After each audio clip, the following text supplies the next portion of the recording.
Okay, so let me just introduce Tonya, who has joined us and offered up her expertise to help walk us through some of this project management information today. She is a volunteer and instructor for PMI, so I will go ahead and let her introduce herself. I have been a volunteer with PMI close to the last 8 or 9 years. I served with the board and the local chapter here in St. Louis, Missouri, and I've also volunteered at the global level as well. What I do for a living, I am a portfolio manager during the day, and I also teach as an adjunct instructor for business and technology courses at a local university. So I'm all over the place, but I love connecting with people, and this is a passionate topic. So I'm excited to be a part of the group today. Thanks, Tonya. So she has a wealth of knowledge about project management concepts, and we're going to have her jump in and share information as we go through the project development cycle, because that is what we are going to focus on. Josh is introducing himself right now, and he's going to help me in this conversation as well. Cool, I see Alexa says you guys use them, but like I said, if you do want to share a story, you can unmute and talk. So let's just get into the various steps, but this is kind of an overview of the basic transitions that you'll want to make as you're going through your project development cycle. And first, we start with needs assessment. That is really important. So as we go into needs assessment, I'm going to have Tonya share with you a little bit about the purpose of the needs assessment and what we really hope to accomplish with it.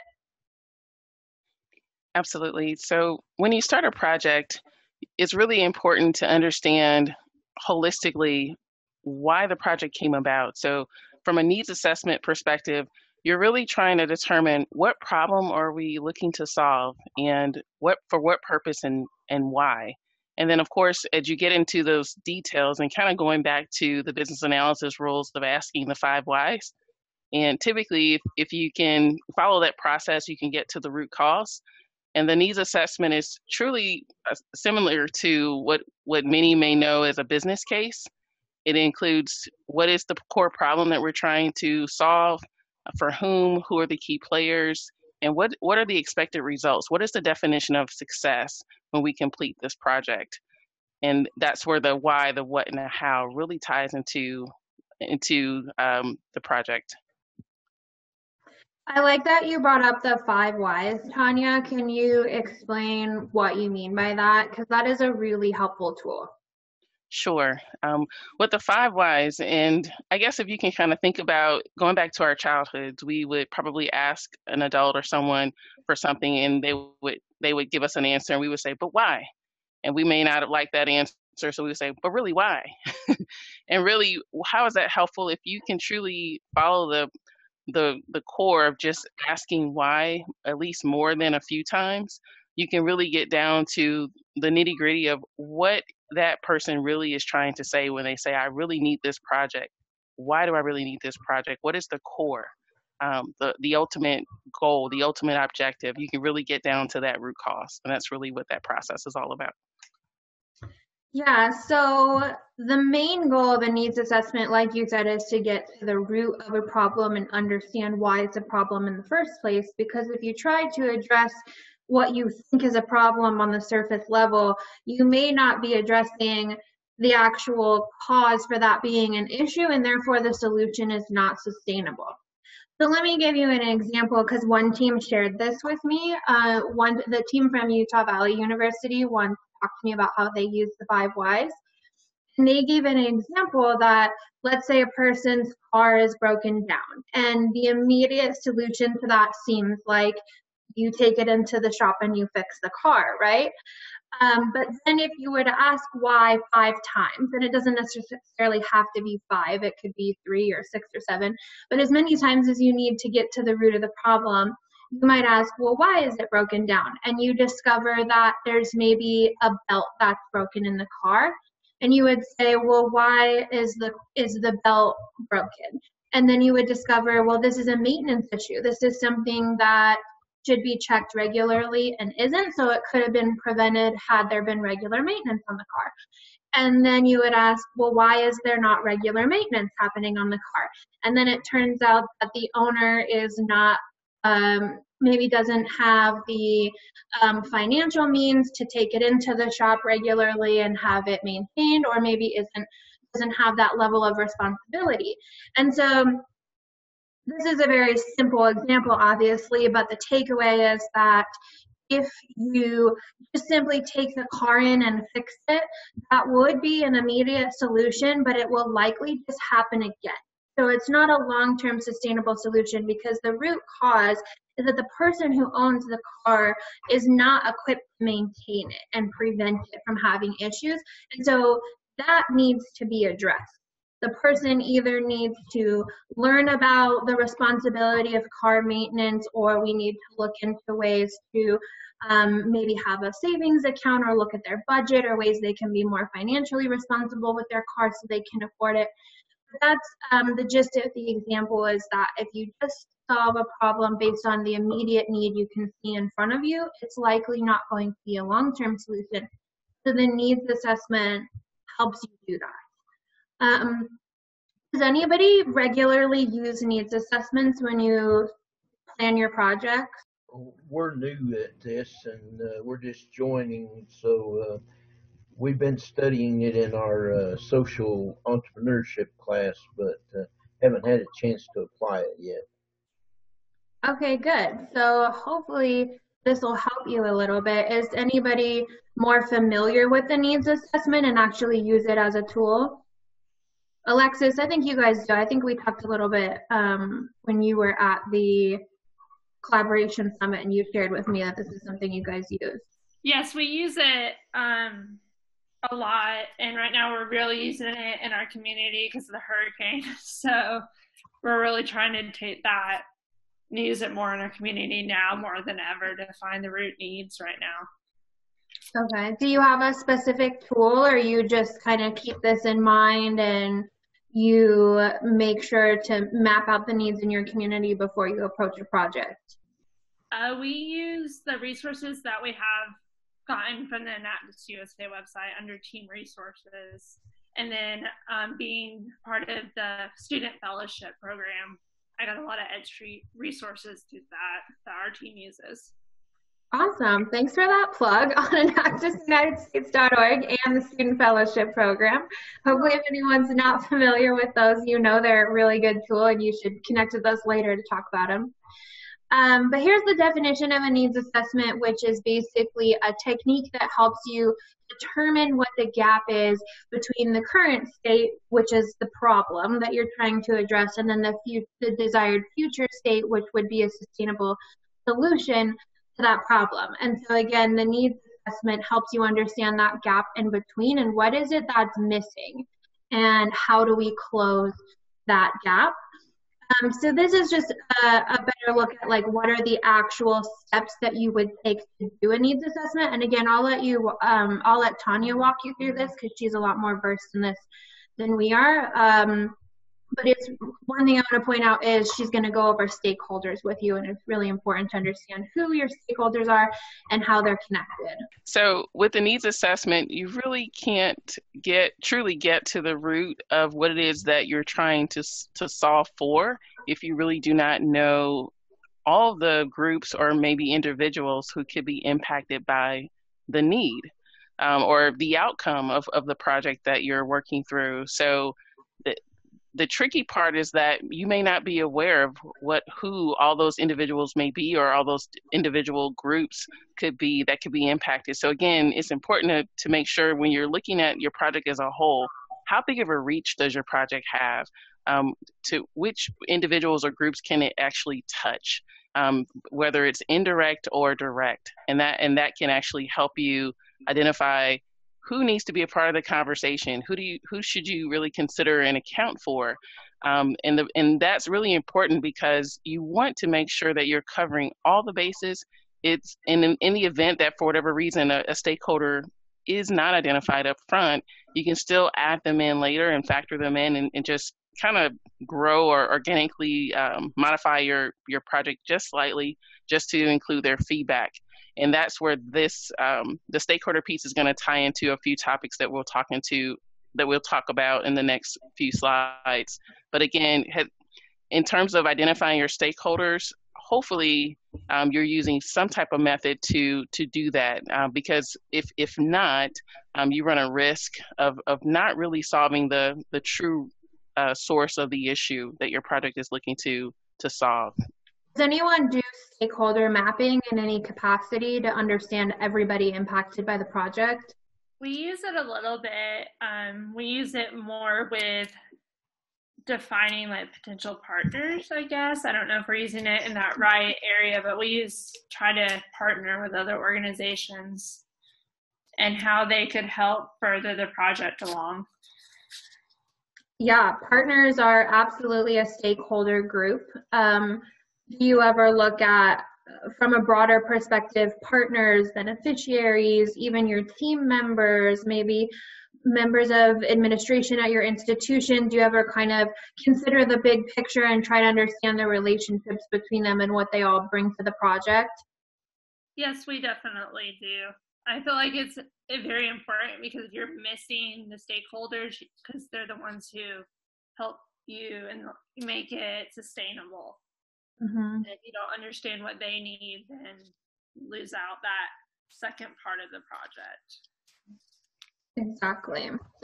So these are some examples of tools that can be used for a needs assessment and helping you get to that root problem.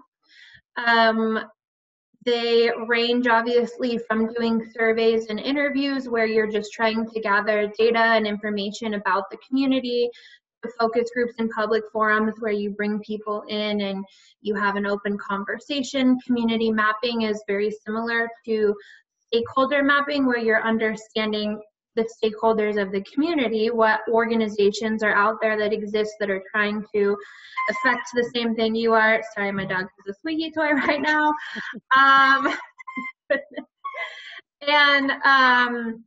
Logic models, which are similar to the 5 Why, they help you get to the root of a problem. And then asset-based community development, where you are trying to understand all the livelihood assets at your disposal, whether that be actual financial resources, or maybe it's skills or knowledge that someone in the community has, or even the beneficiaries themselves.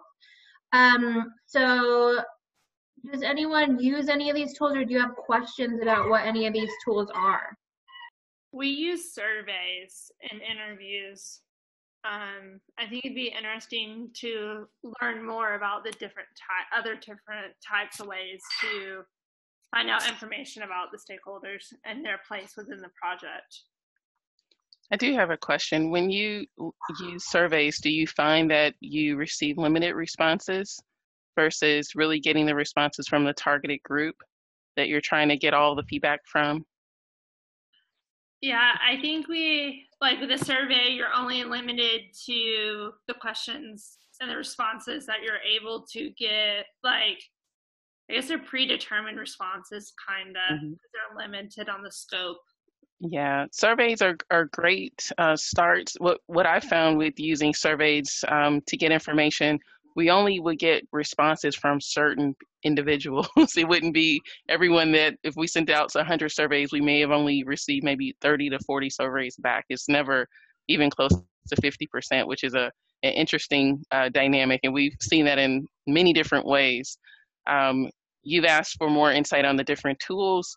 Focus groups are really great because you can also target either a specific age or ethnicity or demographic, financial status, someone with a particular academic or industry background into those focus groups, where you can also kind of, it's similar to a survey, but it's more live and per se. You can truly target your audience, but you can be more dynamic because you have an open communication style, because you have those individuals right in front of you.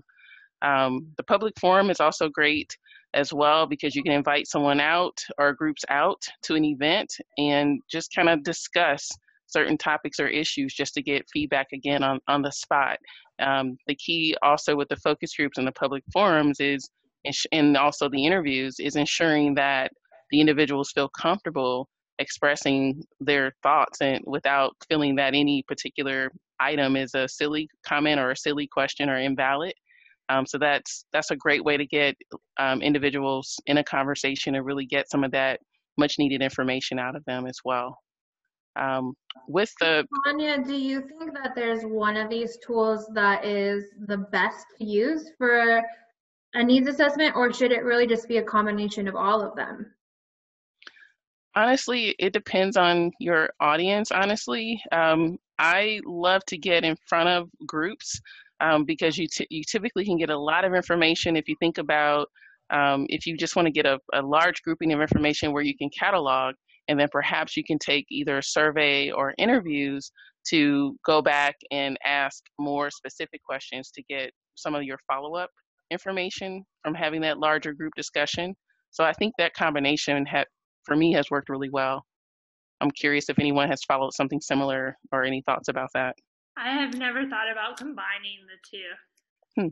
Like combining like following up with a survey. I guess that's definitely a way to narrow down the information you get from the large group.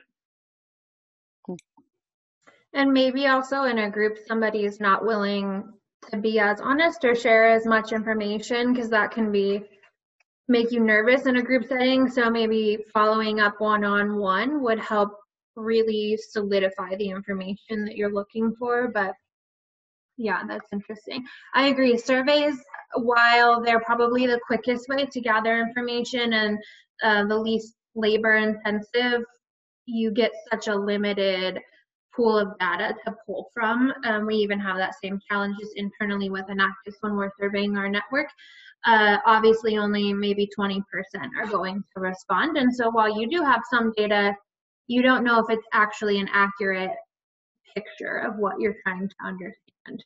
So after doing your needs assessment, the next step is project design. And this is the stage of the project where it's all about brainstorming and ideating and trying to take what you know now about the issue that you're trying to solve, and then think about all the ideas around how you solve it through things like engaging stakeholders, what assets you have available or maybe need to gain. Also, because this is Enactus, does it fit the Enactus criterion, and how do you need to work within that, and then how feasible is it? So I'll let Tonya give you more details on all the steps that go into project design. Sure. So early in the project, after you've identified your stakeholders, a great way to really bring the stakeholders into the picture is to use some of the tools that we just mentioned before, but the brainstorming aspect of it is really great. And in another way that we would call that would be a JAT session. This would be where you would bring folks together to have a conversation, maybe over a course of 4 hours or maybe a day. And throughout that time frame, you're generating all of these wonderful ideas. So hopefully you're either taking those ideas, either you have a scribe that's in the conversation that's helping you because someone will need to facilitate, or you would have different folks write down their ideas on sticky notes, which I found to be really helpful. And that's just your little Post-it notes. And then you can place your Post-it notes either on a wall or a whiteboard, etc. And then you can look at all the ways in which the ideas that are being generated may be related, and they can be grouped into categories. That may sound like, to some of you who may be familiar, is mind mapping. And that can help you group your ideas in a way so that you'll know what are the themes of the different categories or ideas that are being generated. And they can also help with prioritization, so that you can know what to work on, what's most important to the group, and at the top of the list, and then work your way through to the last portion of the list to see what makes sense to even engage or to work on as a project.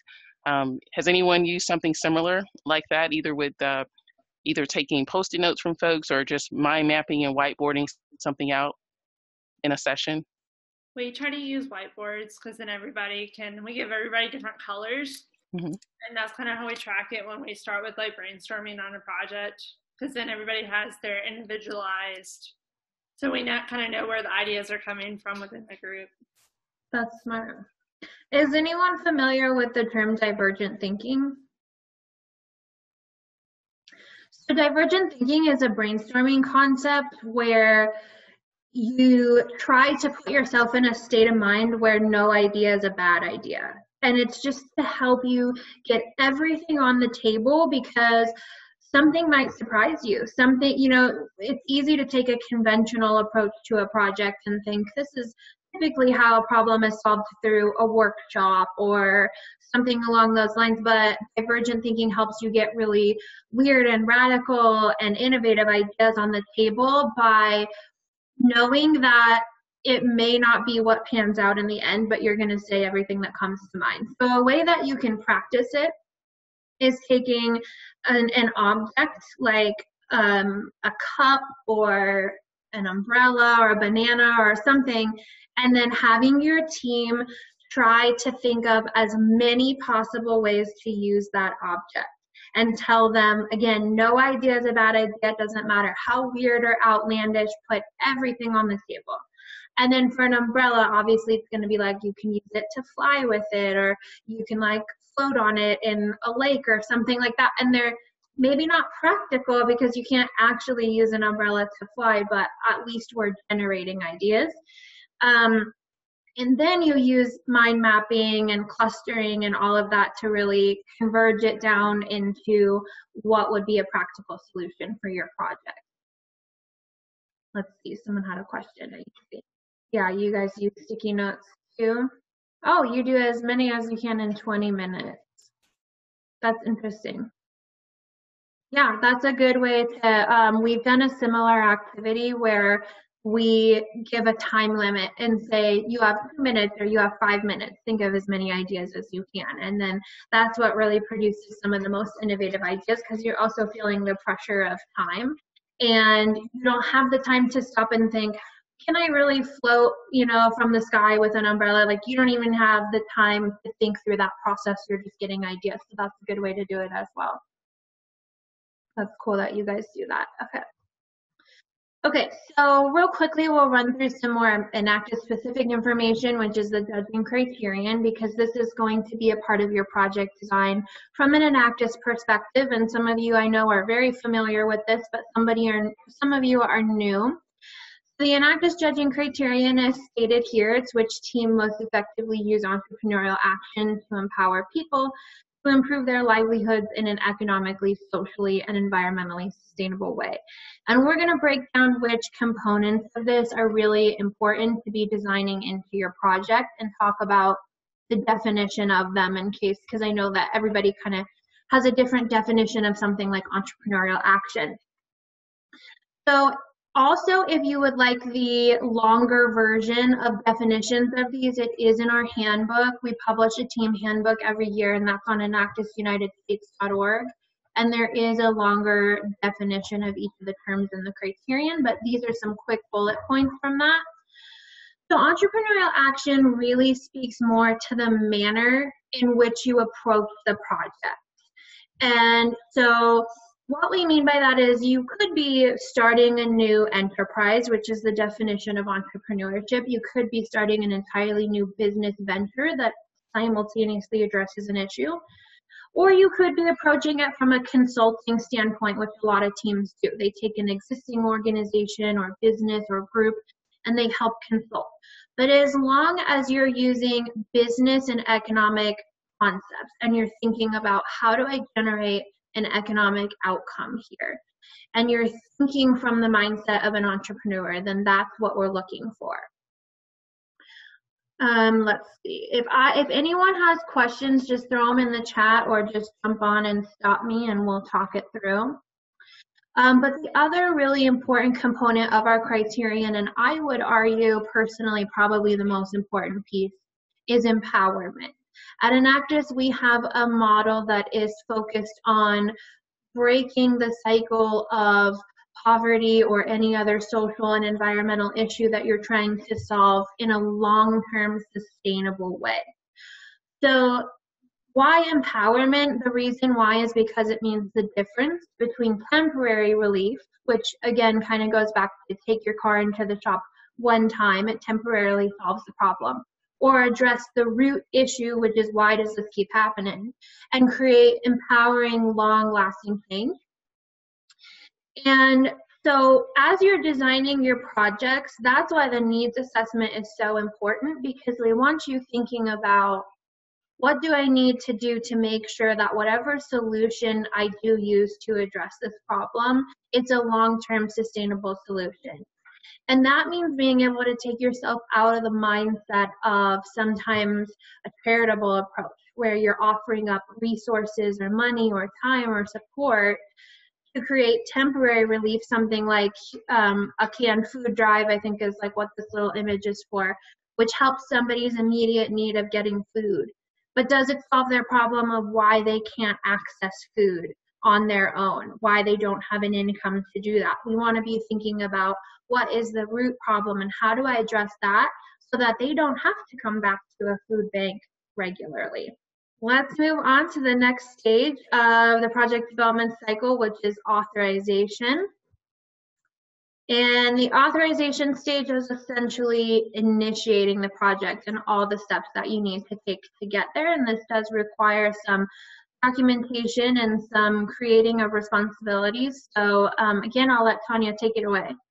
So with authorization, this part is very important because you really want to have an idea of how you're going to run your project, something that's going to be your rubric, so that the term project management plan is going to come into play here, where it's going to be pretty much your step-by-step as activities occur in my project. How am I going to handle this? It's your go-to with that. So that's where the governance piece is going to come into play. But in order to truly have a project and understand what we talked about earlier in the conversation around what is it that we're going to do, why are we trying to accomplish this particular goal or objective, that project charter is really going to encompass a lot of those details, where you give a high-level overview and also get your stakeholder buy-in, which is very important to the success of your project. Hopefully, as you're building the project charter, you're also getting feedback from your stakeholders on what is the definition of success? What does that look like to them? And what should we include in our project charter to basically hold us accountable to ensuring that we reach the goal that we're looking to reach? Any thoughts or questions around governance or project charter and engagement? Does anyone use a project charter? I've recently started using them. I learned with the student fellowship. I still have a hard time with them. I feel like it's a lot of information to cram and kind of like it has to be so specific. Trying to make that like I have a hard time with it still. What I've found too is in many cases when we think about documentation, we tend to limit ourselves to either Word documents or spreadsheets. And when you're starting to build documentation where you really want to get folks engaged, PowerPoint seems to have been a lifesaver for me and for some of my projects, because folks are more open to either work on a PowerPoint slide. PowerPoint encourages brevity and hitting the key points. So that could be a great way, if you think about like your project kickoff, what the different components can be, where you're talking about roles and responsibilities, your team, what your goals, all of that. Think about it in a PowerPoint mindset, and your project charter really can be very similar to that. Instead of paper, it can be more engaging because you have a presentation. So that may be helpful. Tonya, does PMI have any simple, like quick tip tools on like what a project charter is and the very basic components that should go into that, for example?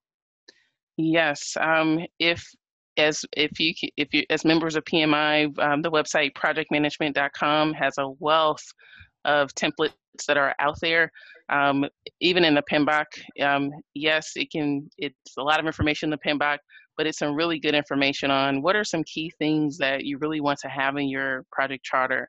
Again, that high level scope. What is the goal that we're wanting to accomplish? Who are your key stakeholders? Who are the folks you definitely want to make sure are part of this journey, and to make sure that you have their buy-in? If you have a budget, what is the high-level budget that you know of as of today? What are some of those key milestones that we want to make sure our project hit? And about what targeted time frame are we looking for? Who are some folks that should be a part of this journey with us to be informed, versus who should really be an approver or more engaged? So there are some key things that you can definitely include. Working on the corporate side and having worked with nonprofits, that project charter structure can vary. The key is to make sure that it hits all of the needs that, in terms of the information that your project will need in order to function and be successful, and not to get into information overload. You don't want to have a 20, 30-page project charter that no one will read. That's the key. Otherwise, it's not going to be helpful to what it is that you're wanting to do. Tonya, was it PMI.org you were talking about, or you said another website, didn't you? Yes, it's actually it's a website that's owned by PMI, but it's projectmanagement.com. Okay, I'll just type it here in case anyone didn't get that. Okay. Awesome.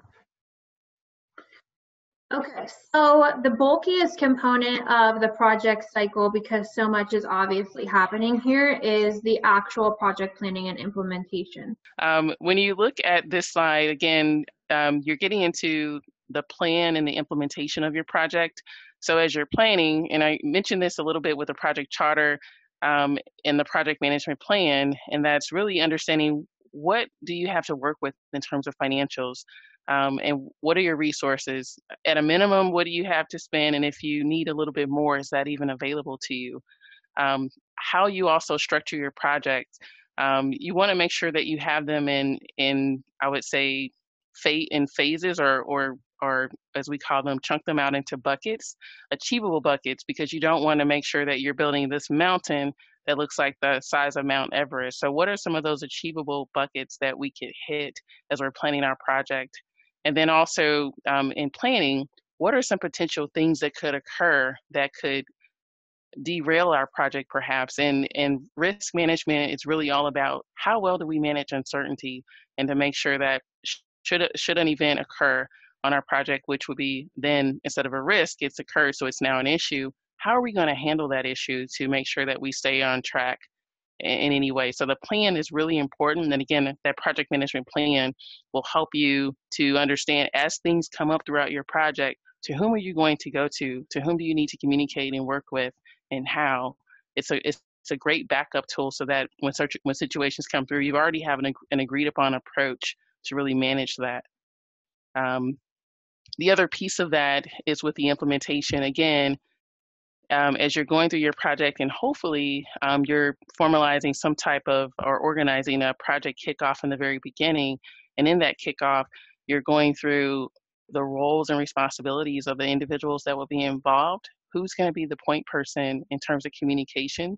How often is that communication going to go out to make sure that everyone knows where we are in the project and what's needed?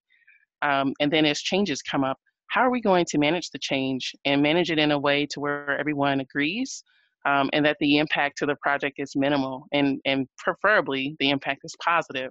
So that, again, those are some key pieces to consider as you go down the process of planning and implementation. Does anyone think about the risks and try to map those out as you're planning your project? Are you thinking about what are some things that may go wrong based on known unknowns that we have? And if so, what would be our backup plan to adjust if that happened? Has anybody ever thought about that as you're initiating your project? Hi, this is Lizzie. We're in the beginning stages of a project plan right now, and I guess this kind of goes with budget and finances as well. But one of the risks that we're anticipating is creating sustainable funding for our project, and so we rely heavily on annual grants. But what are some of your recommendations as far as in the beginning of stages of a project when you're realizing you need a certain level of funding, how to create a sustainable way to do that?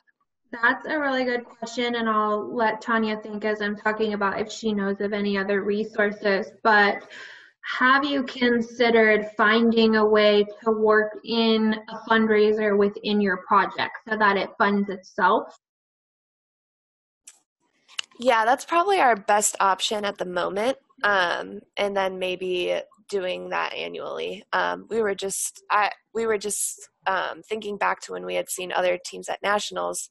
Some larger teams do that as well, so that was kind of a thought for us. But yeah, I was just wondering if there were any other potential avenues that we could go. Yeah, for that? there are a lot, and that's always a good question. There are obviously short-term ones, like you can have a raffle or sell something, or try to generate a quick amount of revenue. But you can also go the grant route as you're doing. A lot of teams ask us questions about getting grants, and the only challenging side of that is if you don't have a tax identification number, it's sometimes hard to get them. But we do have teams that have sought out their own 501c3 status so that they can gain that number and get access to a lot of funding that way. And we have some resources on our Enactus Training Center on how you do that. But definitely the most long-term solution tends to be when teams build in a fundraiser so that it's self-sustaining, because then you know that money is coming in throughout the cycle of the project.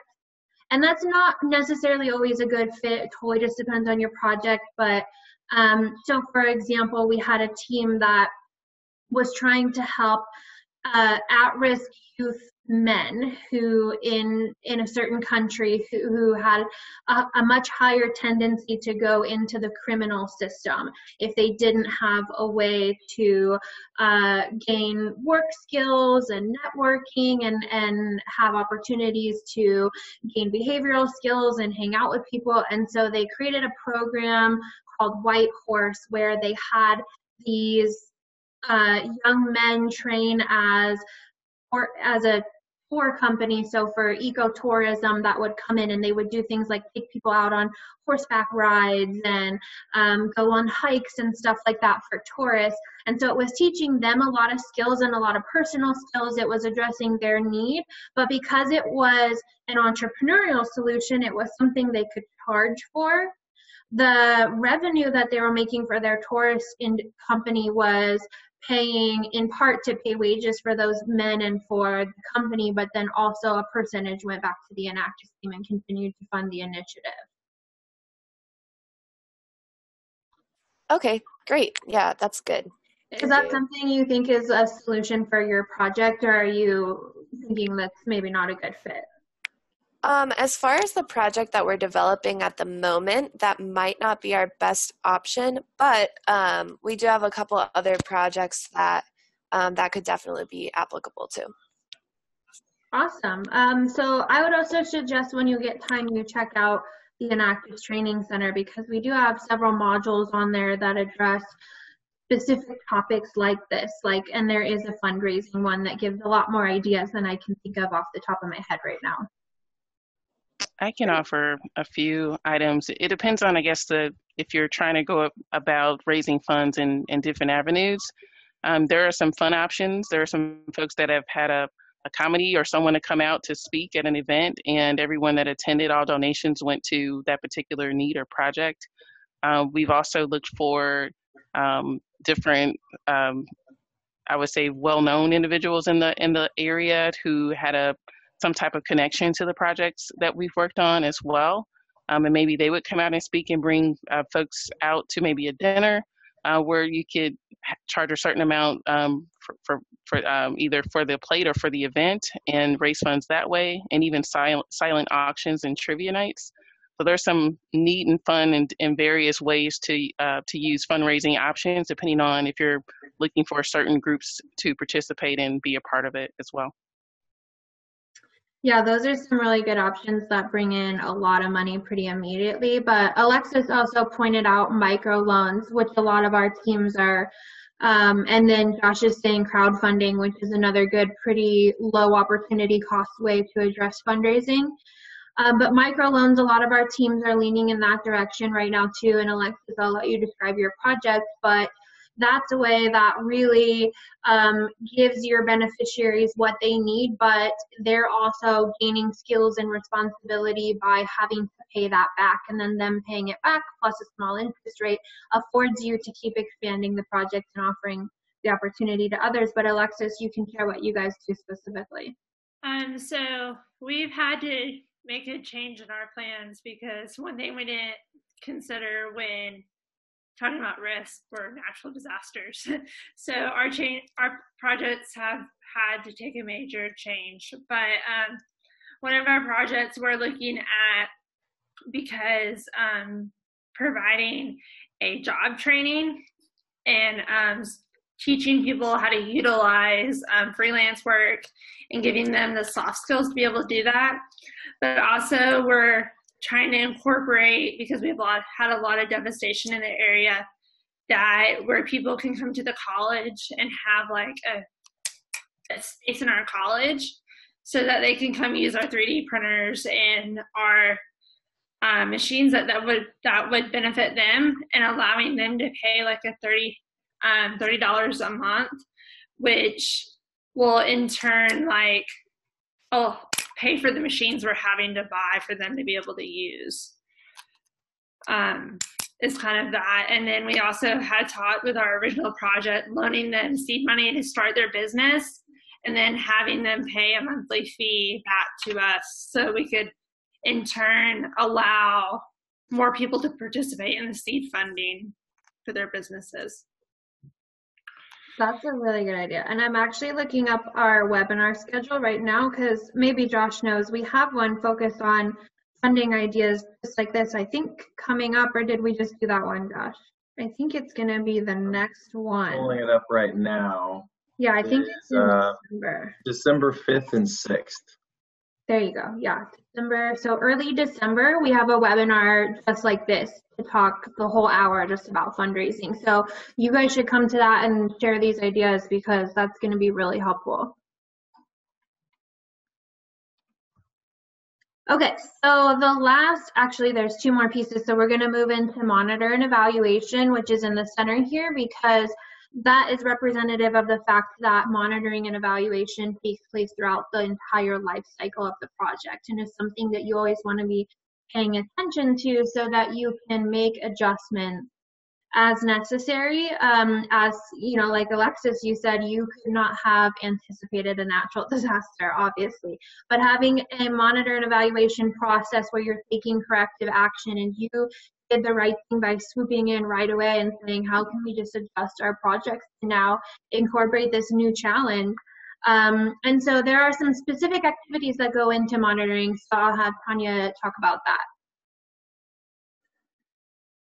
Absolutely. So with monitoring, evaluating, you're really wanting to track progress. So are we making progress on our project? And if so, what type of progress are we making? Are things going well? Are things not going so well? And if so, what do we need to do to get things back on track? One important thing to note is as you're tracking the progress on your project, and it may appear that things are going really well, really taking that evaluation into play to validate and confirm that yes, we may be going ahead of schedule, and also yes, the work is being performed and being completed. I will say from personal experience, I've been on projects and it looked like my schedule was going perfectly, my budget was running perfectly, and then after really getting into the details, I discovered that there was some work that was not being completed or reported accurately as we were checking status on the project. So again, trust but verify is one rule of thumb I would say, because monitoring and evaluate is really like that hub. As you look at that, the slide with the picture of the project development life cycle is like a wheel. And without the hub to keep that wheel on the vehicle, things are just going to fall apart. So how do you make sure that you're running your checks and balances to ensure that things are moving in the direction that you expect them to move? But you must understand what the definition of success, or what does success look like for your project, to really be able to evaluate effectively as well. Yeah, that's a really good point, and we're going to get into next as the final portion, success and measuring outcomes. But part of the project charter, and Tonya, correct me if I'm wrong, but is understanding what's your overall end goal, what are you hoping the outcome to be, and knowing that helps you monitor and evaluate throughout because you're constantly looking back at what you initially said the goal would be and saying, are we on track to achieve that? And if not, what needs to be corrected or adjusted? So Tonya, do you have suggestions for how often this should be done or what kind of system you should use? Like, should this just be a regular thing you do weekly, or is it less logistical than that? Is it just something you keep in mind? Actually, great questions. With tracking your project and really assessing how things are going, it should be something that you do on a weekly basis.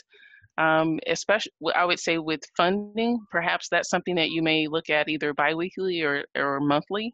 But in terms of activities, the work that needs to be performed, to whom the work is being assigned and how that's trending, definitely on a weekly basis, because if you go too long, things could fall behind or fall short, and you may not have enough time to take the corrective measures as needed. So it depends on what it is, but I would say at least biweekly, if not weekly.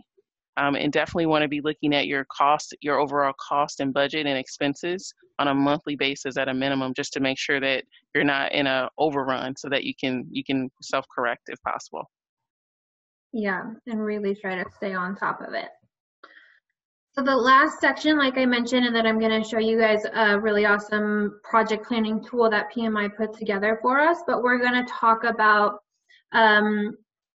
how do you measure the results of your project, and then how do you plan for that transition stage, which is really the final, what happens when the project comes to an end, and how do we know that it's reached sustainability.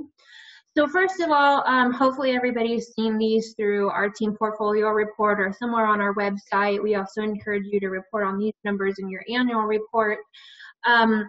But we know that some of these terms can get confused because they're all very similar and yet different definitions of each of these terms, and it's important that you're considering what they all truly mean when you're reporting them out.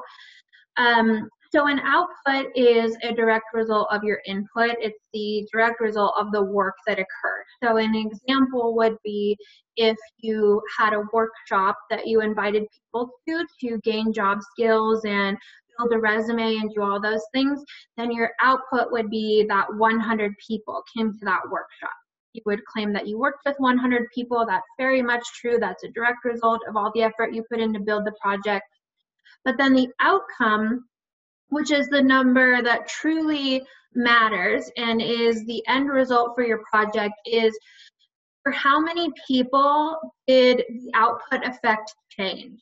How many people took what you gave them and implemented it? So the idea behind empowerment, going back to the criterion, is that you're providing transferable knowledge and skills that somebody can implement in their own life. It's very much the fish philosophy of, rather than just giving somebody a meal, you're teaching them whatever skills and information they need to be able to make meals for themselves throughout the rest of their lives and sustain that change.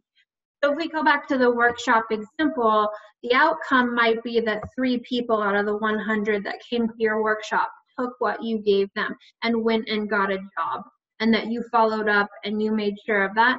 And that number seems small, so I think that teams tend to shy away from it, but it's really an impactful number. And it's, as you're thinking about designing your project, you know you want people engaged, you know you want to teach them something, but what do you want them to do with it? What is the final result? So the direct impact is just how many people you directly worked with. So again, direct impact in this example would be the same thing as output. It's how many people you directly affected through your work as a team. So if your team members were at that workshop and they were conducting it, then they directly impacted 100 people. The indirect impact is the ripple effect of that. That's how many people were then impacted because of the people you impacted, because of your work, but not through you directly. An example could be somebody at your workshop went externally and taught somebody else those same things. And now that person's life is impacted, but not directly through you. Or somebody at your workshop became an outcome. They went and they found themselves a new sustainable employment opportunity, and now their family has been impacted by them because their family has a sustainable source of income, but you didn't directly provide that. You helped them, and then they helped the rest of their family.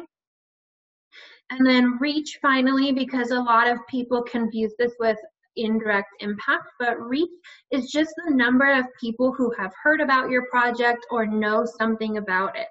So it could be that you promoted it on social media. It could be that there was an interview with a local news station that you know so many thousand people saw. It could be an article that was published and you know how many people had access to it. So the reach is just how many people learned of your project. But just because they learned of it, you don't know that they did anything with that information. So that's why we've defined that separately. So again, we have these definitions in our handbook as well. And then they will also be defined in the team portfolio report, which you fill out at the end of the year to tell us everything that you guys have been working for. So finally, we get to the last stage, and we'll have to get through this briefly because we're wrapping up here in about 5 minutes. But the project transition stage is what happens when you've accomplished your goal. And this is something that it's really helpful that you be thinking of from the very beginning of the project, because ultimately your project is, the end goal is that your project is self-sustaining, that it achieves sustainability.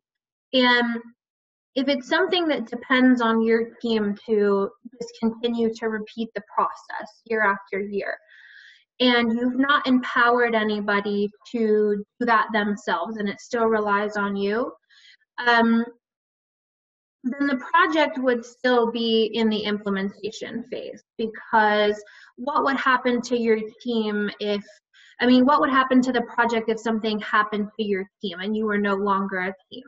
And if the project would fall apart without you, but you think the project is complete, then it's probably not really complete. And so this outlines, first of all, you should be evaluating, is it going well, and are there opportunities for expansion? Because the project can, at the end, either expand into something else, where you take your idea and you say, we can scale this to something even better. Or is it just going really well, and now it's time to say, okay, we achieved our goal, how do we exit from this? How do we transition it over to somebody else? Or it really didn't work out the way that we thought it would, and it would be better off to terminate and move on to another solution. So I'll let Tonya give her advice on some different ways to plan for project sustainability, but this just shows you some basic tips in terms of, first of all, you can build relationships with partners so that you're handing it over to them. So maybe you're working with another nonprofit in the community and you're helping empower them to take what you've built and sustain it themselves so that you exit out. Or it becomes a self-sustaining organization that would be more of like an enterprise situation where you've built a business and you've employed people that can run it without your Enactus team now. Or again, the project was not successful and it's time to terminate. And so, Tonya, what advice do you have for throughout the project process, what they should be doing to plan for these 3 options for sustainability? Absolutely. I would say think about the end game in the very beginning. That's really important, as we were talking about the planning process early on.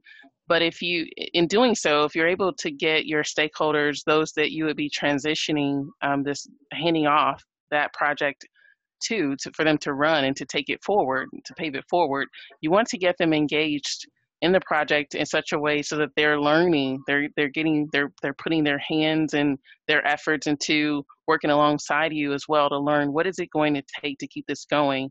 And that way you're not met with resistance or a little bit of reluctance when you're ready to do that final transition, because they've already been a part all along. And that's where that partnership, that relationship, if you're effectively working with your stakeholders, they'll want to go along with you on the ride and really partner and be a part of that process. And so when at the end they're ready to take the task, I would say, head on and just continue to pave it forward. And it's a great way to do that. But it's all about establishing that relationship and building that relationship throughout that project journey. So just before we go, because I know everybody probably has somewhere to be right now, but I do want to share with you, and I will send this out in email to everyone that was in this after, so don't worry about, you'll get access to the PowerPoint and to this document, so we'll just go through it really quickly.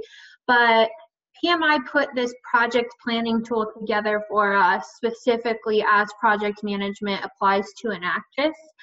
So again, I'm going to send this to you, and it's several pages, so I'm going to let you guys take the time to go through it, but it's a really awesome tool that this section helps you understand your team members and what competencies and skills and everything they bring to the table, and how to apply those skills to the project that you're working on.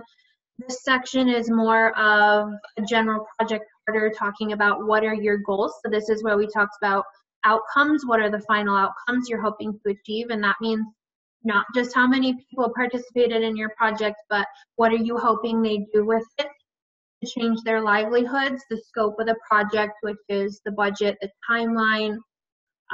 It talks about, it's got a risk assessment piece right here to remind you to think about what you don't know that may occur and how you would plan to adjust for that. And then in here you can describe and talk about the problem statement. This is where you throw in your needs assessment and what is it that you're trying to address. The deliverables, again, are the outcome. And then this is really awesome because they built in the Enactus criterion, and they talked about, are you thinking about an entrepreneurial approach, and what are some of these Enactus components that you're bringing to the table. So again, I'm going to send this out, and hopefully you guys find it useful. If you want to take this and make a version that works for your team, that's fine too. Thank you for joining us. Thank you, Tonya, for taking your time to be with us. Tonya's been here yesterday with us as well and shared a lot of expertise, and we appreciate our partner, Project Management Institute. So thank you guys so much, and hopefully you learned something. If you have questions that come up later, just reach out to Josh or I or whoever your program manager is, and we will definitely make sure to connect you with the right resources.